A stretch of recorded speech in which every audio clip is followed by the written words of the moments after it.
Algorithms already decide who gets a loan, who skips a prison sentence, and which neighborhoods see extra patrols. And some of those systems change lives overnight. Picture a president who never sleeps, digests every bill in seconds, simulates outcomes across millions of citizens, and proposes the single policy that maximizes GDP, reduces crime, and trims the deficit. Sounds like science fiction or a statistics textbook come to life. Stay with me for the next few minutes. First, we'll show you concrete examples and numbers that matter. You'll see how Estonia runs much of its government online, how an automated benefits system cut processing times from weeks to days in one pilot, and how bias in hiring algorithms sent women to fewer interviews in another study. We'll weigh three measurable claims: faster decisions, fairer outcomes, and fewer scandals, against three hard problems: empathy, oversight, and vulnerability to hacks. By the end, you'll have a practical checklist to judge whether an AI president would improve your life or put at risk. And one surprising test most people forget when they think about machines in power. What if we replace corrupt politicians with an impartial artificial intelligence, trained on data aimed at the greater good of society? An impartial algorithm trained to pursue the greater good would have access to far more data than any single human leader can process. Census figures, anonymized health records, real-time environmental sensors, economic indicators, and structured citizen input from digital platforms. Several governments already integrate algorithms into public services. Estonia's e-governance platforms and Taiwan's civic technology experiments show that digital tools can increase participation and streamline administration. Data-driven tools are also in common use across taxation and benefit systems to flag irregularities and target audits more efficiently. At the same time, algorithmic interventions in criminal justice and policing have produced mixed results. Risk assessment tools, such as those used to support parole or sentencing decisions, have been criticized for perpetuating bias, and predictive policing systems have raised concerns about feedback loops. Designing an AI to act as a neutral steward requires making explicit what greater good means, a set of measurable objectives such as health outcomes, educational attainment, environmental quality, and economic equity. Policymakers could operationalize these through well-established indicators. For example, internationally recognized frameworks like the UN Sustainable Development Goals or composite measures such as the OECD Better Life Index, and feed those targets into multi-objective optimization algorithms. The system would balance trade-offs by running counterfactual simulations. If additional funding goes to early childhood programs, what are the modeled downstream effects on health and workforce participation? Short-term pain might be justified by modeled long-term gains. This is how recommendation systems and resource allocation algorithms already evaluate alternatives in industry, but applied here to public priorities. Practical advantages are tangible. Algorithms do not tire, do not accept bribes, and can spot complex statistical patterns across millions of records. Anomaly detection can highlight corruption signals in procurement or irregular payment patterns in welfare systems. Decision consistency would increase. Similar cases would be treated similarly unless explicit contextual rules say otherwise. Scalability matters too. An algorithm can continuously update policies as new data arrives, enabling adaptive responses to crises such as pandemics or environmental shocks. Yet operational gains do not erase governance challenges. The neutrality of outcomes depends entirely on data quality and on the value functions encoded into the system. Important risks and failure modes need careful attention.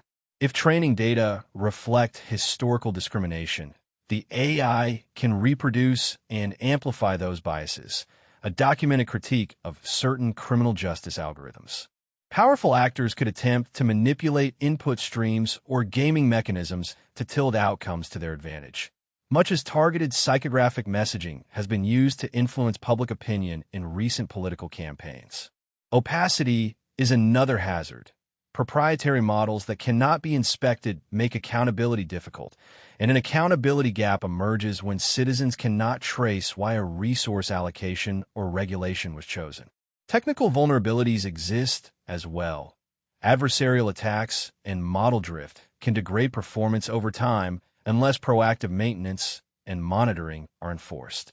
Mitigations center on institutional design as much as on technical fixes. Transparency through open-source models and published decision criteria lets independent auditors and civil society test and contest outcomes. Algorithmic impact assessments and external audits can become standard practice, and human-in-the-loop arrangements ensure that high-stakes decisions remain contestable by elected officials or judicial review. Piloting systems at municipal scale, running randomized controlled trials, and requiring explainability for decisions that materially affect individuals would provide empirical evidence before broader adoption. Finally, embedding legal safeguards, data protection rules that limit misuse of personal data, and mandates for redress helps preserve democratic legitimacy. Concrete examples help clarify trade-offs. A city council might deploy an algorithm to prioritize infrastructure investments. The AI compares projected impacts on commute time, air quality, and low-income access, and produces a ranked plan. Citizens see the rationale, auditors verify the data inputs, and elected representatives retain veto power. Conversely, a national procurement algorithm that was opaque and optimized only for cost might cut corruption in some contracts while systematically disadvantaging minority-owned suppliers if the training data underrepresent them. Both outcomes show that algorithmic rule is not inherently fair or unfair. The difference lies in design, oversight, and the societal values encoded into the system. Replacing corrupt politicians with an impartial AI is not a technical panacea, but neither is it fantasy. When combined with robust democratic institutions, legal protections, public scrutiny, and transparent objectives focused on measurable societal well-being, algorithmic governance could reduce certain forms of malfeasance and improve policy consistency. The more realistic path is hybrid. Algorithms augment and inform human decision-makers, handle scale and complexity, and leave normative judgments and ultimate accountability in the hands of people and institutions chosen through democratic processes. An AI making decisions based strictly on mathematics and logic determining tax allocation and solving inflation without the interference of populism or personal ambition. Raw efficiency versus the lack of human empathy. Who is actually writing the code for this silicon president? And what happens if the leader of a nation can be hacked? Mathematical optimization already underpins many policy tools. Tax models, macroeconomic forecasts, and welfare simulations rely on explicit objective functions and constraints. Algorithms can process millions of individual transactions, estimate behavioral responses to tax changes, and compute revenue-maximizing or equity-optimized allocations far faster than any human committee. In practice, that means an AI could take inputs, income distributions, consumption patterns, elasticities, revenue needs, and return a single policy vector that satisfies whatever objective has been encoded. Revenue neutrality, minimization of poverty rates per dollar spent, or maximizing GDP growth. When the objective is clear and measurable, the machine excels. For example, an AI could identify narrow tax expenditures with low social return and reallocate those funds to means-tested transfers that produce greater marginal welfare. Short-term dosing of tax credits for lower-income households could be optimized to smooth consumption and blunt recessionary shocks. But strict reliance on quantitative targets creates predictable blind spots. Human values like dignity, historical injustice, or the political legitimacy of painful but necessary reforms resist tidy equations. A purely efficiency-driven reallocation might cut a culturally significant program that has high non-quantifiable value, or it might compress progressive rates because the aggregate welfare gain favors broad-based consumption. Outcomes that look optimal on a ledger can feel or be unjust in lived experience. Central bank-style problems, such as inflation control, are similarly amenable to algorithmic treatment. Reinforcement learning agents and advanced state-space estimators can integrate vast streams of pricing, wage, and supply chain data to suggest interest rate paths or fiscal adjustments that target price stability. Speed and pattern recognition are strengths. Algorithms can detect supply shocks and feedback loops before human committees would convene. Yet the lack of empathy remains consequential. Raising rates to halt inflation can trigger bankruptcies, homelessness, and social unrest. An algorithm that is indifferent to those human costs because its reward function prizes headline inflation could repeatedly choose shocks that minimize the target metric while maximizing human suffering in particular communities. Who actually writes the code matters profoundly.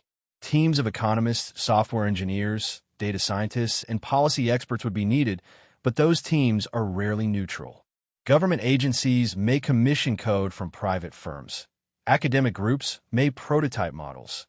Contractors bring development speed, but also proprietary tool chains. Conflicts arise when intellectual property is closed, obscuring assumptions and limiting external audit. Explainability techniques and open-source governance provide partial remedies. Formal verification, reproducible data pipelines, and independently run simulation suites can expose brittle logic. Still, software is not just lines of code. It embodies policy choices, objective functions, loss weights, threshold rules that reflect the priorities of their authors and funders.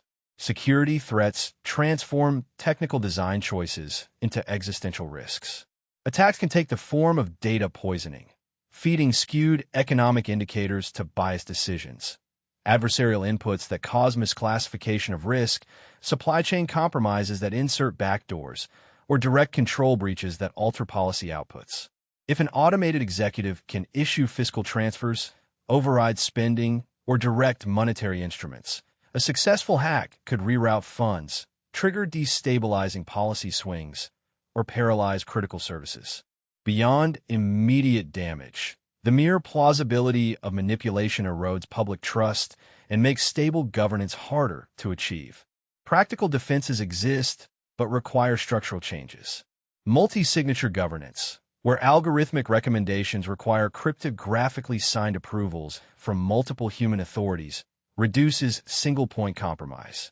Red team audits, continuous monitoring, and air-gapped critical modules protect attack surfaces. Differential privacy and robust training regimes mitigate the impact of corrupted data streams.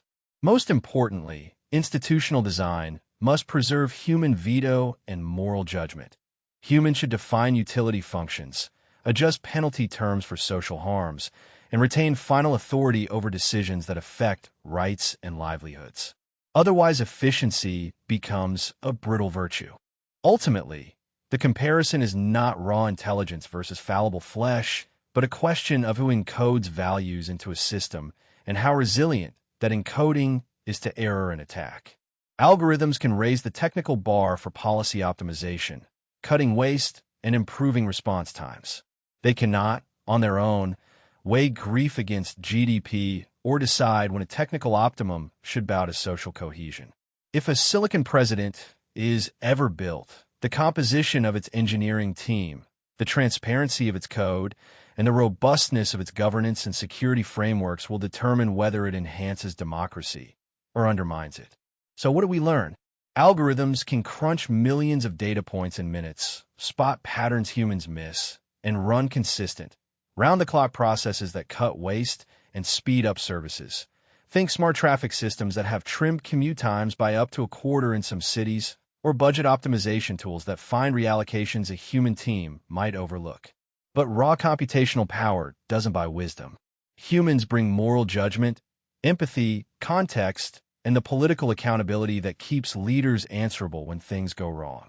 History shows us both promise and peril. Automated tools have improved efficiency in many domains, yet opaque models have also amplified bias and created outcomes people rightly distrust. So the real question isn't, can an AI replace a president? It's how can we combine the best of both? A hybrid model, human leaders guided by transparent, auditable algorithms, with robust oversight, explainability, and democratic control, points toward better governance without surrendering our values. That means clear rules about data, independent audits, and mechanisms that let citizens push back when decisions feel wrong. First, I want to hear your take. Would you trust an algorithm to advise your leader, or even make certain policy calls directly. Leave a comment with one scenario where you'd welcome an AI voice in government, and one where you'd never allow it.